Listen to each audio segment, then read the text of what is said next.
آپ دیکھ رہے ہیں ARTV چینل۔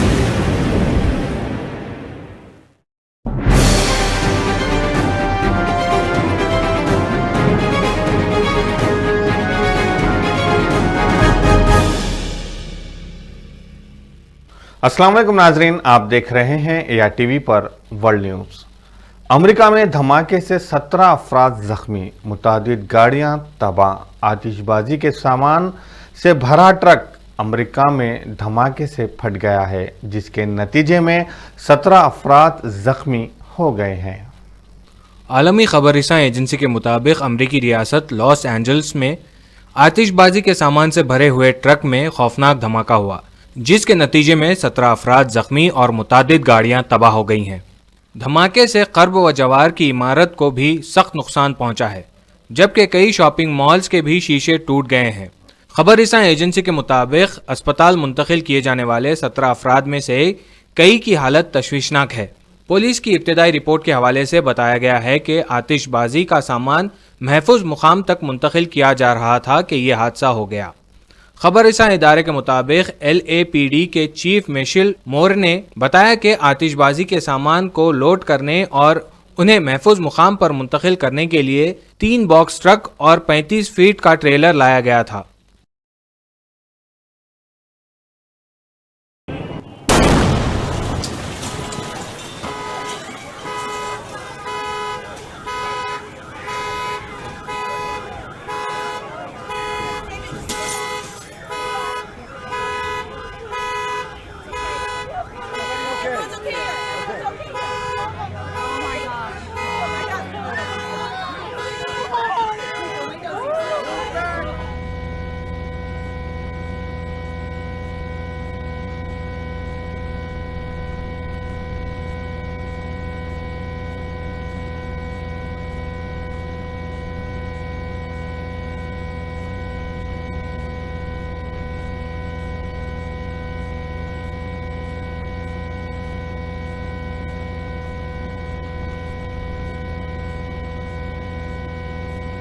کینیڈا میں درجہ حرارت میں شدید اضافے کے باعث صرف 15 منٹ کے دوران جنگلات میں آگ بھڑک اٹھی، جس میں کینیڈا کا اب تک کا سب سے زیادہ درجہ حرارت ریکارڈ کیا گیا ہے۔ غیر ملکی میڈیا کے مطابق لگنے والی آگ نے قریبی قصبے کو اپنی لپیٹ میں لے لیا ہے، جس کے باعث گاؤں کا 90% حصہ جل چکا ہے۔ کینیڈا میڈیا کا کہنا ہے کہ آگ سے برٹش کولمبیا کے علاقے، لیٹن اور قریبی علاقوں کے اہم انفراسٹرکچر کو بڑے پیمانے پر نقصان پہنچا ہے، جبکہ لیٹن کے میئر نے مقامی لوگوں کو نقل مکانی کرنے کی ہدایت بھی دی ہے۔ واضح رہے کہ کینیڈا میں شدید گرمی کے باعث عام دنوں کے مقابلے میں 5 دن کے دوران 486 اموات بھی ریکارڈ کی گئی ہیں۔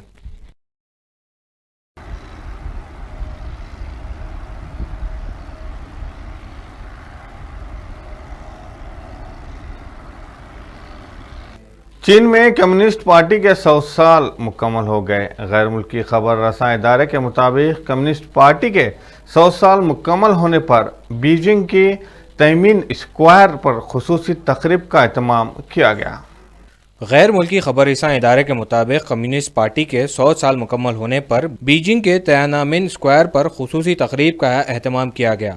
چین کی اعلیٰ قیادت تیانامن اسکوائر پر بنے اسٹیج پر پہنچی تو انہیں چینی ایئر فورس نے سلامی پیش کی۔ اس تقریب میں فوجی دستوں نے بھی پریڈ کی، توپوں کی سلامی بھی پیش کی گئی، جبکہ تقریب میں 70,000 سے زائد افراد شریک تھے۔ اس تقریب میں صدر شی جن پنگ نے کہا ہے کہ چین کو اور ڈرانے اور دھمکانے کا وقت چلا گیا۔ چین شان و شوکت کے ساتھ نئے دور میں داخل ہو رہا ہے۔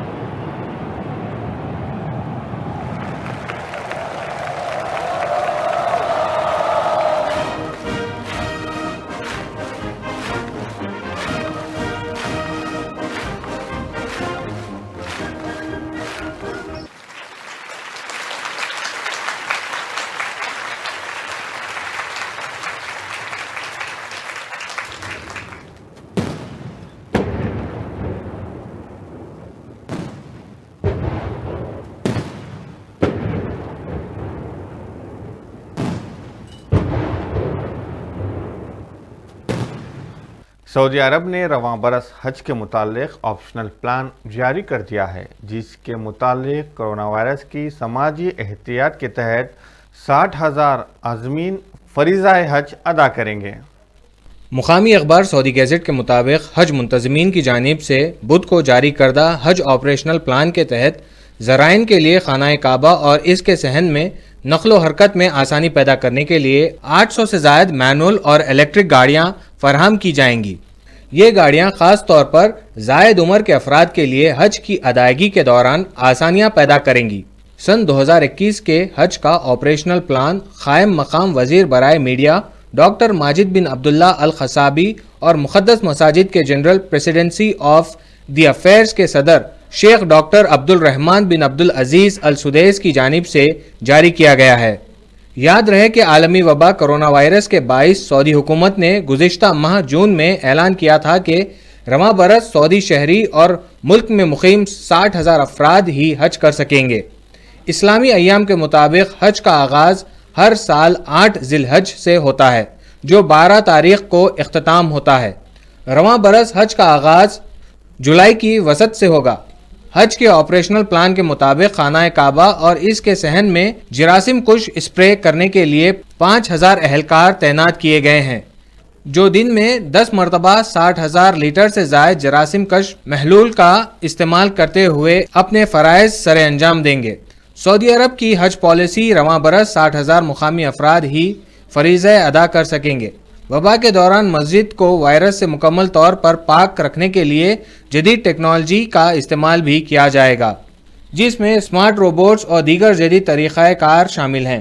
شیخ السدیس کا کہنا ہے کہ حج کے دوران تقریباً 10,000 تربیت یافتہ افراد زائرین کی خدمات کے لیے فرائض سر انجام دیں گے۔ انہوں نے بتایا کہ حج کے دوران لوگوں کی خصوصی ضروریات کو بھی مد نظر رکھا جائے گا، جس میں زائد عمر کے افراد اور خصوصی ضرورت والے افراد کی عبادت کے لیے چھوٹے کمرے مختص کیے گئے ہیں۔ خانہ کعبہ میں خواتین زائرین کے لیے 3,000 سے زائد خواتین اہلکاروں کو تعینات کیا گیا ہے۔ علاوہ ازیں شیخ السدیس نے بتایا کہ رواں برس زائرین کو مصنوعی ذہانت کی تکنیک کا استعمال کرتے ہوئے اسمارٹ روبوٹس اور ہائی ٹیکنالوجی والی گاڑیوں کے ذریعے آب زمزم فراہم کیے جائے گا۔ واضح رہے کہ رواں برس 18 سے 65 برس کے 60,000 افراد ہی حج کا فریضہ ادا کر سکیں گے۔ حج کے لیے آنے والے زائرین کے لیے ضروری ہے کہ وہ کسی لا علاج مرض میں مبتلا نہ ہوں۔ وزارت صحت کے اعداد و شمار کے مطابق سعودی عرب میں بدھ کو کورونا کے 1,486 نئے کیسز رپورٹ ہوئے ہیں، جبکہ وائرس سے مزید 15 افراد جان کی بازی ہار گئے ہیں۔ ملک میں کورونا کیسز کی مجموعی تعداد 4,87,592 ہے، جبکہ ہلاکتوں کی کل تعداد 7,819 ہے۔ وقت آنے پر اپنے ممکنہ جانشین کا نام سنائیں گے، پوٹن کا اعلان۔ روس کے صدر ولادیمیر پوتن نے بدھ کو روسی عوام کے نام اپنے پیغام میں کہا ہے کہ وقت آنے پر وہ اپنے ممکنہ جانشین کا اعلان کریں گے، لیکن ان کے بعد ملک کی قیادت کون کرے گا، اس کا حتمی فیصلہ ووٹرز کو ہی کرنا ہے۔ 68 سالہ پوٹن رواں صدی کے آغاز ہی سے صدر یا وزیر اعظم کے عہدوں پر فائز رہے ہیں۔ ان کی موجودہ 6 سالہ مدت 2024 کے اواخر تک جاری رہے گی۔ البتہ ان کے اس بیان کا تجزیہ کار باریک بینی سے جائزہ لے رہے ہیں۔ آیا پوٹن اپنے اقتدار کو طول دینے کا ارادہ رکھتے ہیں یا نہیں؟ بدھ کو سرکاری ٹی وی پر عوام کے ساتھ سوال و جواب کے سالانہ سیشن کے دوران گفتگو کرتے ہوئے روسی صدر کا کہنا تھا کہ وقت آئے گا جب مجھے امید ہے کہ میں یہ کہہ سکوں گا کہ میری رائے میں یہ شخص اس قابل ہے کہ وہ روس جیسے ہمارے شاندار وطن کی قیادت کر سکے۔ واضح رہے کہ سرد جنگ کے دوران پوٹن سابق سوویت یونین کی خفیہ ایجنسی کے جی بی کے افسر تھے۔ دسمبر 1999 میں ان کے پیش رو صدر بورس ایلسن نے انہیں قائم مقام صدر کے طور پر نامزد کیا تھا۔ بورس ایلسن سابقہ سوویت یونین دور کے بعد روس کے پہلے صدر تھے۔ پوٹن کے اصرار پر گزشتہ برس روسی آئین میں تبدیلیاں کی گئی تھی، جس میں اجازت دی گئی تھی کہ وہ مزید 2 بار 6 سالہ مدت کے انتخاب میں امیدوار ہو سکتے ہیں اور یوں وہ ممکنہ طور پر 2036 تک صدر رہ سکتے ہیں۔ مغرب کے ساتھ انتہائی کشیدہ تعلقات کے دوران روس ان دنوں ایک نازک سیاسی دور سے گزر رہے ہیں۔ روس کی تیل پر انحصار کرنے والی معیشت وبا کی وجہ سے متاثر، جبکہ ملک میں مہنگائی کی شکایات بھی عام ہیں، جبکہ روسی کرنسی روبل بھی کمزور ہو چکی ہے، لہٰذا ووٹرز کے لیے یہ انتہائی حساس معاملات ہیں۔ ستمبر میں روس میں پارلیمانی انتخابات ہوں گے، جنہیں 2024 کے صدراتی انتخابات کی ایک آزمائش مشق قرار دیا جا رہا ہے۔ دوسری جانب حکام نے سیاسی مخالفین کے خلاف کریک ڈاؤن شروع کر دیا ہے اور ناقد الیکسی نوالنی کے نیٹ ورک کو شدت پسند قرار دے کر کالعدم قرار دیا گیا ہے۔ کینیڈا میں ایک اسکول کے باہر سے 188 بچوں کی اجتماعی خبریں دریافت ہوئی ہیں۔ غیر ملکی خبررساں ادارے کے مطابق کینیڈا کی ریاست برٹش کولمبیا میں سابقہ بورڈنگ اسکول سے مزید 182 بچوں کی خبریں دریافت ہوئی ہیں۔ بچوں کی عمر 7 سے 15 سال کے درمیان ہے، جنہیں 1890 سے لے کر 1970 کے درمیان کیتھولک چرچ کے زیر انتظام چلنے والے اسکول میں زبردستی کینیڈین معاشرے میں ہم آہنگی کے لیے تعلیم دی جاتی تھی۔ تاہم اس دوران ہزاروں بچے بیماری اور دیگر وجوہات کی بنا پر ہلاک ہو گئے تھے۔ واضح رہے کہ اس سے قبل بھی کینیڈا کی ریاست سیکچوان میں سابق بورڈنگ اسکول سے 751 اجتماعی خبریں دریافت کی گئی تھی، جبکہ چند روز قبل بھی اس اسکول سے 215 بچوں کی اجتماعی خبر برآمد ہوئی ہیں۔ میانمار کے انتظامیہ بغاوت کے خلاف احتجاج کرنے والے 2000 سے زائد مجرمین کو رہا کر دیا گیا، جن میں وہ مقامی صحافی بھی شامل ہے جنہوں نے جنتا کے خونی کریک ڈاؤن کے خلاف تنقید رپورٹنگ کی تھی۔ فروری میں فوجی بغاوت کے نتیجے میں آنگ سان سوچی اور ان کی حکومت کا تختہ الٹائے جانے کے بعد شدید احتجاجی مظاہرے کیے گئے تھے، جس پر فوج نے ظالمانہ رد عمل دیا تھا۔ مقامی مانیٹرنگ گروپ کے مطابق ریاستی منتظمین کونسل کی جانب سے کریک ڈاؤن میں 880 سے زائد شہری ہلاک اور لگ بھگ 6500 افراد کو گرفتار کیا گیا تھا۔ ایک رپورٹ کے مطابق انتظامیہ کی جانب سے قیدیوں کو رہا کرنے کے اعلان کے بعد اپنے پیاروں کی رہائی کی امید میں تقریباً 200 سے زائد مقامی ینگون کی جیل کے باہر جمع ہو گئے ہیں۔ مقامی میڈیا پر نشر ہونے والی ویڈیو میں دکھایا گیا کہ رکاوٹوں کو پار کر آنے والے افراد میں سے کئی نے بارش سے بچنے کے لیے چھتری لے کر رکھی تھی، جبکہ ایک خاتون نے پھول اٹھائے رکھے تھے۔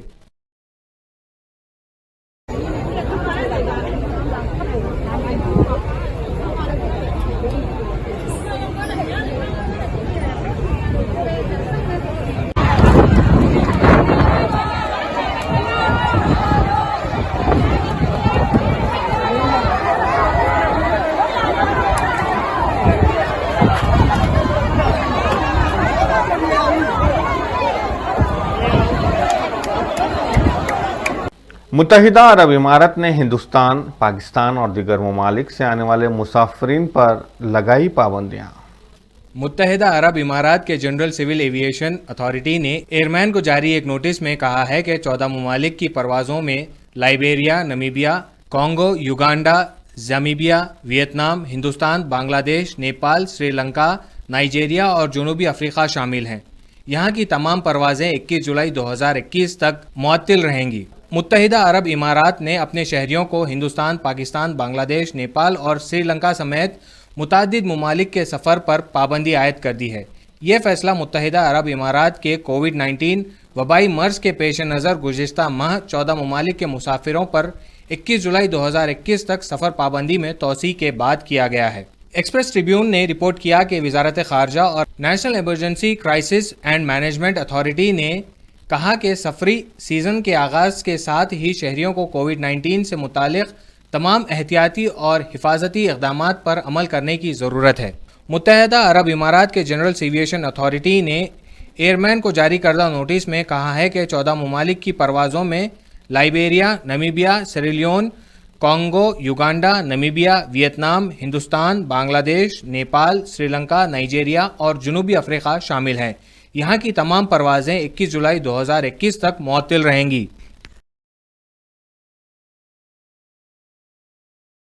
تمام امریکی اور نیٹو افواج نے افغانستان میں واقع سب سے بڑی بگرم ایئر بیس خالی کر دی ہے، جس سے غیر ملکی افواج کے مکمل انخلاء کا اشارہ ملتا ہے۔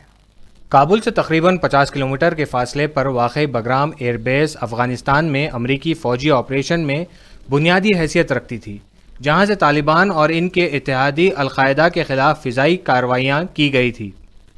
ایک اہلکار نے نام ظاہر نہ کرنے کی شرط پر خبررساں ادارے کو بتایا کہ تمام اتحادی افواج بگرام سے چلی گئی ہیں، تاہم انہوں نے یہ نہیں بتایا کہ آخر غیر ملکی فوجی یہاں سے کب روانہ ہوا اور بیس کو باضابطہ طور پر افغان فوج کے حوالے کب کیا جائے گا۔ ایک سینئر افغان اہلکار نے بتایا کہ بیس کو باضابطہ طور پر افغان فورسز کے حوالے کرنے کے بارے میں ہمیں کوئی اطلاع نہیں ہے۔ خیال رہے کہ امریکی فوج اور نیٹو کا افغانستان میں قیام آخری مراحل میں ہے اور 11 ستمبر تک تمام افواج کے انخلاء کی ڈیڈ لائن طے کی گئی ہے۔ دوسری جانب گزشتہ 2 ماہ سے افغان طالبان کی جانب سے ملک بھر میں کارروائیوں میں تیزی آئی ہے، درجنوں اضلاع پر قبضہ کیا گیا ہے، جبکہ افغان سیکیورٹی فورسز کا اثر و رسوخ ملک کے اہم شہری علاقوں میں قائم رہا ہے۔ بگرام ایئر بیس پر افغان فورسز کے کنٹرول کو برقرار رکھنا کابل کے گرد و نواح میں امن و امان کے قیام اور طالبان پر دباؤ برقرار رکھنے میں معاون ثابت ہو سکتا ہے۔ گزشتہ کئی برسوں میں بگرام ایئر بیس کی شکل ایک چھوٹے شہر کی سی بن گئی ہے اور یہاں لاکھوں کی تعداد میں امریکی اور نیٹو افواج اور کنٹریکٹر آ چکے ہیں۔ یہاں تفریحی سہولیات بھی ہیں اور یہ بیس طالبان اور جہادیوں کے لیے جیل کی صورت میں بھی استعمال ہو چکا ہے۔ بگرام ایئر بیس کا قیام سرد جنگ کے دوران 1950 کی دہائی میں عمل میں لایا گیا تھا۔ یہ امریکہ نے اپنے افغان اتحادی کے لیے شمال میں سوویت یونین کے خلاف ایک دفاعی مورچے کے طور پر تعمیر کیا تھا۔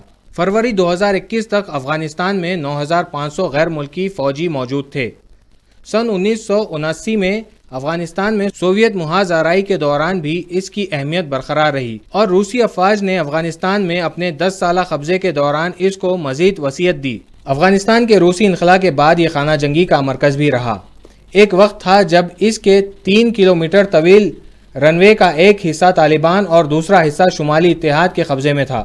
حالیہ دنوں میں یہ ایئر بیس داعش کی جانب سے راکٹ حملوں کا نشانہ بھی بنتا رہا ہے، جس سے یہ خدشہ ہے کہ مستقبل میں شدت پسند عناصر اس پر مزید حملہ کر سکتے ہیں۔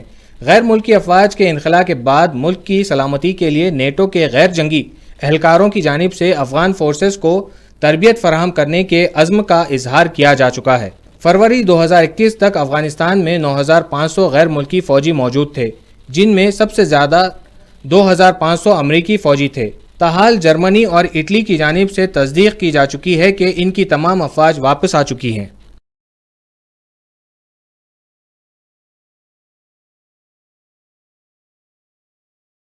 امریکی اٹارنی جنرل نے وفاقی سطح پر سزائے موت پر عارضی طور پر پابندی لگا دی ہے۔ خبر رساں ایجنسی کے مطابق یہ فیصلہ سابق امریکی صدر ڈونلڈ ٹرمپ کے دور میں دی گئی ریکارڈ موت کی سزاؤں کے برعکس ہے۔ تاہم موجودہ صدر جو بائیڈن سزائے موت کے خلاف ہیں اور ان کے اقتدار سنبھالنے سے لے کر اب تک کسی کو بھی موت کی سزا نہیں دی گئی ہے۔ اٹارنی جنرل میرک گارلینڈ نے پابندی کے لیے لگائے گئے 2 صفحات پر مشتمل فیصلے میں لکھا کہ ملک میں مسلسل سزائے موت کے عمل سے تشویش پائی جاتی ہے۔ انہوں نے لکھا کہ اس وقت تک کسی کو سزائے موت نہیں دی جائے گی جب تک محکمہ انصاف کی پالیسیوں اور طریقہ کار کا جائزہ نہیں لیا جاتا۔ اٹارنی جنرل کے مطابق محکمہ انصاف کو یہ بات یقینی بنانی چاہیے کہ فیڈرل کرمنل جسٹس سسٹم میں ہر کسی کو نہ صرف آئین و قانون کے مطابق حقوق ملے بلکہ شہریوں کو انسانیت کی بنیاد پر انصاف ملے۔ امریکہ میں زیادہ تر موت کی سزائیں وفاقی حکومت کی بجائے ریاستوں نے دی ہیں۔ وفاقی سطح پر زیادہ تر منشیات کی اسمگلنگ، دہشت گردی یا جاسوسی کے جرم میں سزائے موت دی جاتی ہے۔ جولائی 2020 سے ڈونلڈ ٹرمپ انتظامیہ کے اقتدار کے آخری ایام تک 13 قیدیوں کو موت کی سزا دی گئی۔ امریکی حکومت نے 17 برس میں کسی کو سزائے موت نہیں دی تھی، لیکن جولائی 2020 سے ڈونلڈ ٹرمپ انتظامیہ کے اقتدار کے آخری ایام تک 13 قیدیوں کو موت کی سزا دی گئی۔ ناظرین، آپ دیکھ رہے تھے اے آر ٹی وی پر ورلڈ نیوز۔ سید شاہ کو دیجیے اجازت، اللہ حافظ۔